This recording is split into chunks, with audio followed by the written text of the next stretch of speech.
ರೀ ಈ ಇಂಗ್ಲಿಷ್ ಪದಗಳು ಅದಾವಲ್ಲ ಕೆಲವೊಂದ್ ಪದಗಳು ನನಗೆ ಅರ್ಥನೇ ಆಗಲ್ಲ. ಈ ಕಂಪ್ಲೀಟ್ ಫಿನಿಶ್ಡ್ ಇವೆರಡಕ್ಕಿರೋ ವ್ಯತ್ಯಾಸ ಏನ್ರಿ? ಎರಡು ಸೇಮ್ ಪದಗಳೇ, ಕಂಪ್ಲೀಟ್ ಟು ಫಿನಿಶ್. ಇವೆರಡಕ್ಕಿರೋ ವ್ಯತ್ಯಾಸ ಏನಪ್ಪಾ ಅಂದ್ರೆ, ಈಗ ನಮ್ಮಿಬ್ರಿಗೆ ಮದುವೆ ಆಗೈತಲ್ಲ, ನಾನು ನಿನ್ ಲೈಫಿಗೆ ಬಂದಿದ ತಕ್ಷಣನೇ ನಿನ್ ಲೈಫ್ ಕಂಪ್ಲೀಟ್ ಆಯ್ತಾ, ಹಂಗೆ ನೀನ್ ನನ್ ಲೈಫಿಗೆ ಬಂದ ತಕ್ಷಣ ನನ್ life finish.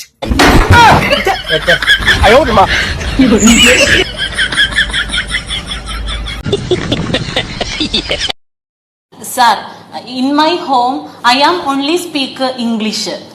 But my husband is very poor in English, dirty fellow. So my kid is very poor. This is the last warning.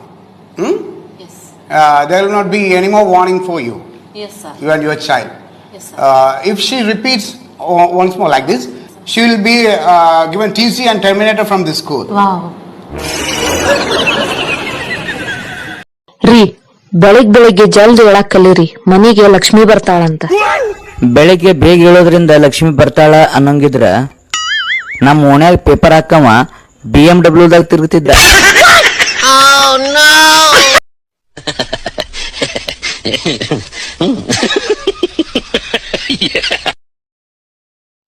ರೀ, ಏನೇ ನಿನ್ನೆ ಬೈಕಲ್ಲಿ ಯಾರನ್ನ ಕೂರ್ಸ್ಕೊಂಡ್ ಹೋಗ್ತಾ ಇದ್ರಿ?